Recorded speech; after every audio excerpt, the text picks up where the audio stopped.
बिस्मिल्लाहिर्रहमानिर्रहीम। अस्सलाम वालेकुम नाज़रीन, आप देख रहे हैं अमान टीवी यूट्यूब चैनल। नाज़रीन, खबर शामिल करने से पहले गुजारिश है कि मेरे चैनल को सब्सक्राइब कर लें और वीडियो को लाइक करें ताकि हर नई आने वाली वीडियो आप तक बर वक्त पहुँच सके। लेकिन आजकल मुस्लिम लीग काफ और नून के दरमियान सीट एडजस्टमेंट के हवाले से खबरें मीडिया पर चल रही हैं, जबकि साबिक वफ़ाकी वज़ीर चौधरी वजाहत हुसैन के बेटे साबिक MNA चौधरी हुसैन लाई ने अपने हल्का N63 के हवाले से सीट एडजस्टमेंट के मुतालिक जो है वो बात बिल्कुल जो है वो वाज़े कर दी है। उनका कहना था कि मुझे ज़ाती तौर पर भी जो है वैसे भी मुस्लिम लीग नून पसंद ही नहीं।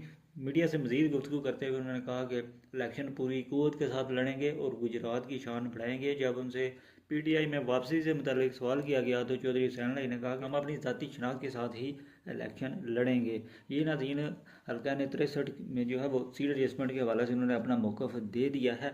अब आइंदा क्या सियासी सूरत हाल बनती है, मुस्लिम लीग नून किस उम्मीदवार को मैदान में उतारती है, आइंदा इलेक्शन में मुस्लिम लीग काफ और नून जो है वो आमने सामने होने जा रहे हैं, इस बयान के बाद कमेंट बॉक्स में अपनी राय से ज़रूर आगाह करें। बहुत ज़्यादा ग्रुप मुस्लिम लीग नून के जीतने के चांसेस हैं या फिर चौधरी हुसैन इलाही के। अगली वीडियो तक के लिए दीजिए इजाज़त। अल्लाह हाफिज़।